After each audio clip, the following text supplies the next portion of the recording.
재봉기에다가 실 꽂기 위해서는 이렇게 보빈하고 실하고 두 가지가 있어야 돼요. 우선 밑실부터 감아 볼 건데요. 뒤에 실패거리를 올려주고 실을 끼워줄 거예요. 이때 실이 풀리는 방향이 이렇게 오른쪽 아래에서 풀리도록 놓고 작업합니다. 번호대로 따라갈 건데요. 여기서 점선으로 이루어진 그림들이 화살표 방향이 밑실을 끼울 때 필요한 방향이라고 보시면 되세요. 2번 뒤에서 걸고, 그다음에 중요한 게 이 원판 안에서 실이 쏙 들어갈 수 있도록 오른손으로 실 꽉 쥐어주시고요. 한 바퀴 크게 돌려주시면 돼요. 그대로 방향 따라 그대로 나가가지고 보빈에서 보시면 중간에 구멍이 뚫려 있어요. 보빈의 가운데에서 실을 기둥 바깥으로 이렇게 건져 올려주시고요.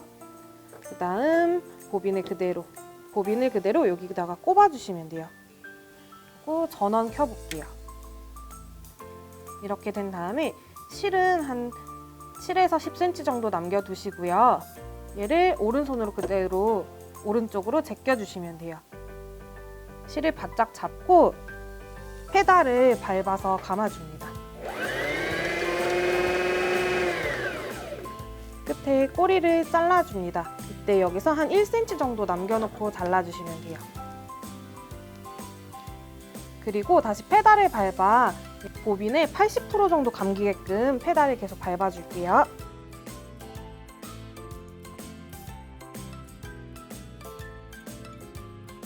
충분히 감기고 나면 끊어서 분리해 주시면 돼요. 밑실 넣는 것까지 바로 이어서 가볼게요. 밑실을 넣을 때는 이 안에 투명판을 아래로 잡아 당기듯이 이렇게 분리해 주시고요. 이때 실 풀리는 방향이 되게 중요한데요. 이렇게 실이 풀릴 때 왼쪽 위에서 아래로 이렇게 풀리는 방향 숙지하시고 작업해 주세요. 보빈 그대로 넣은 다음에 중요한 게 이 가운데 핀을 제대로 통과해야 되는데요. 이때 실이 이렇게 오른쪽 앞에서 쏙 걸릴 수 있도록 잡아놓고 홈 따라서 쭉 그대로 간 다음에 여기 칼날이 달려 있어요. 실을 살짝만 당겨주시면 커팅이 되는데요. 밑실 장착하기가 이게 끝이 났습니다. 뚜껑을 그대로 다시 밀어서 닫아줄게요. 이번에는 윗실을 바늘에 끼워 보도록 할 건데요. 윗실 끼우기 하실 때에는 전원을 끄는 게 좋아요. 재봉기 전원을 꺼주고 오른쪽에 풀리 다이얼의 위치를 옆선과 직각이 되도록 맞춰주세요. 실 풀리는 방향 그대로 놓으시고요. 다시 1번 통과한 다음에 그대로 쭉 내려와서 2번 지나고 3번에서 돌려주세요.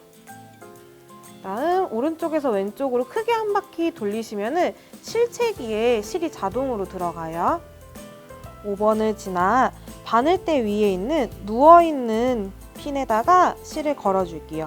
왼손으로 실 잡고 오른손 실 뒤로 이렇게 보내서 고리에 걸어주시면 되고요. 이 재봉기 지금 자동 실 끼우기가 되는 기종이잖아요. 노루발 내려놓고 자동 실 끼우기 사용할게요.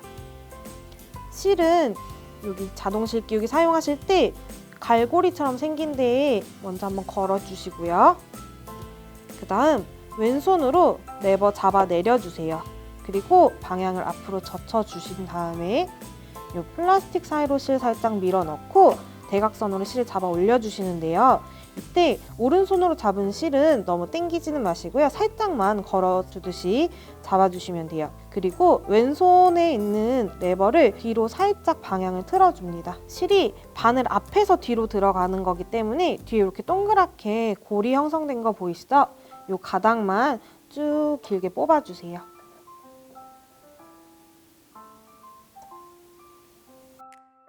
다시 전원을 켜주시고요. 노루발을 위로 올려줄게요. 그 다음 노루발에 벌어져 있는 틈으로 실을 집어넣어서 뒤로 보내줍니다.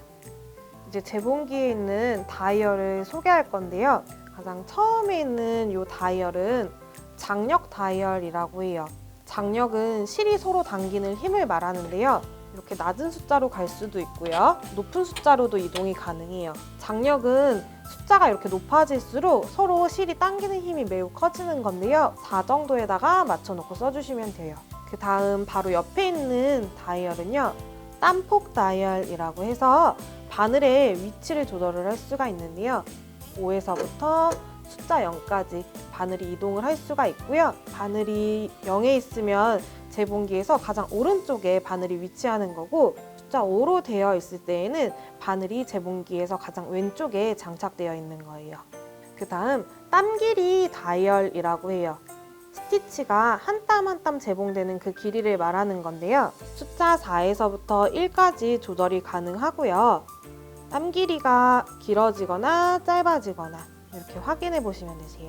보통 재봉을 할 때에는 숫자 2하고 3 정도 사이에 놓고 진행해 주시면 돼요.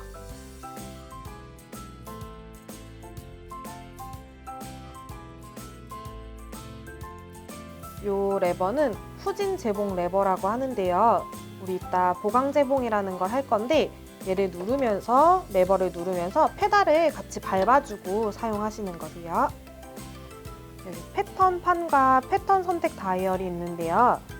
1번부터 14번까지는 그대로 방향 돌려서 원하는 스티치를 선택해서 사용하실 수가 있는 거고요. 만약에 이 밑에 SS 적혀 있는 스티치 사용하고 싶으시면은 위에 땀 길이 조절 다이얼에서요. 방향을 돌려서 모드를 SS 모드로 맞춰준 후에 다이얼의 파란 숫자대로 화살표랑 맞춰주시면 돼요. 재봉기의 오른쪽에 달려있는 이 다이얼은 풀리 다이얼이라고 하는데요. 반드시 몸쪽 방향으로 앞으로만 돌려서 사용해 주시고요. 이 풀리 다이얼의 경우 페달을 밟을 때 같이 돌아가는 거기 때문에 나중에 방향이 옆선이랑 직각이 안 맞다고 하더라도 당황하지 않으셔도 괜찮아요. 재봉기 요 앞쪽에 달린 액세서리함 혹은 평판 테이블이라고 하는데요. 왼쪽 방향으로 화살표 방향대로 분리해 주시면 되고요.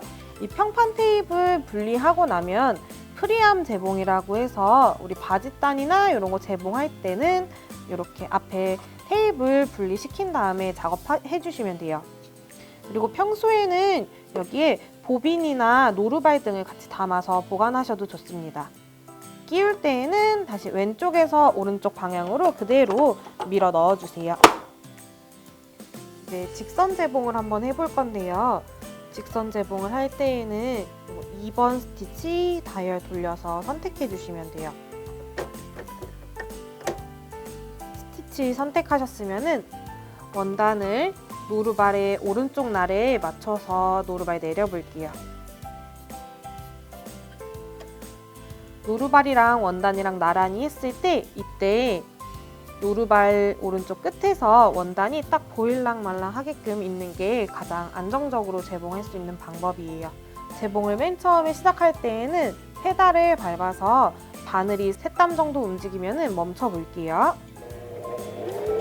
그런 다음 보강 재봉을 할 건데요.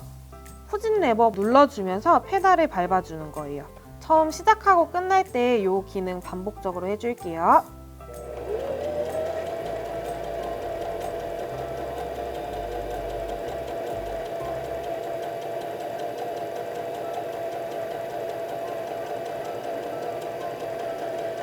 재봉이 끝날 때에도 후진 레버 눌러서 재봉 완료해 줍니다. 바늘을 다시 바늘 위치를 꼭대기로 올려주시는데요. 이때 풀리 다이얼이 옆선하고 직각이면 바늘이 제일 위로 올라간 거예요. 노루발 들고 실 커팅해 줍니다. 이번에는 여기 18번에 있는 오버록 노루발 사용해서 오버록 재봉할 건데요. 이때 요거 파란색이니까는 땀 길이 다이얼에서 SS 모드로 변경해 주시고요. 그 다음 번호 찾아서 다이얼 돌려줄게요. 지금 보시는 요 노루발들이 오버록 노루발이라고 해요. 그림 잘 익혀두시는 게 좋을 텐데요. 오버록 노루발은 이렇게 가운데 핀이 하나 더 들어있어요. 이제 노루발을 이걸로 교체해 줄 건데요. 앞서 달린 노루발은 노루발 뒤에 보면 검정 색깔 튀어나온 부분을 앞으로 콕 눌러주시면 돼요. 그러면 노루발이 이렇게 똑 분리되는데요. 분리해 놓은 후에 동일하게 오보록 노루발에도 가운데 핀이 있어요.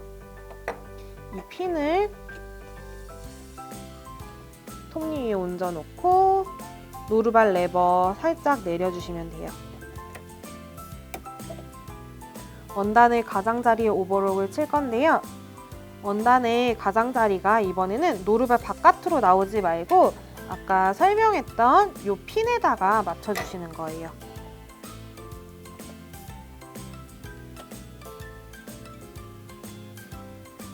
그리고 페달 밟아서 재봉해 볼게요.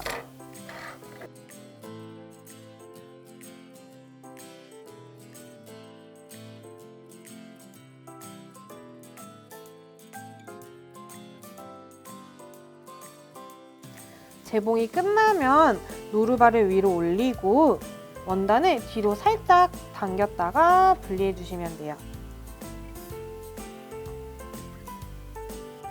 이렇게 GS 2700 기종의 가장 기초적인 기능들을 배워봤는데요.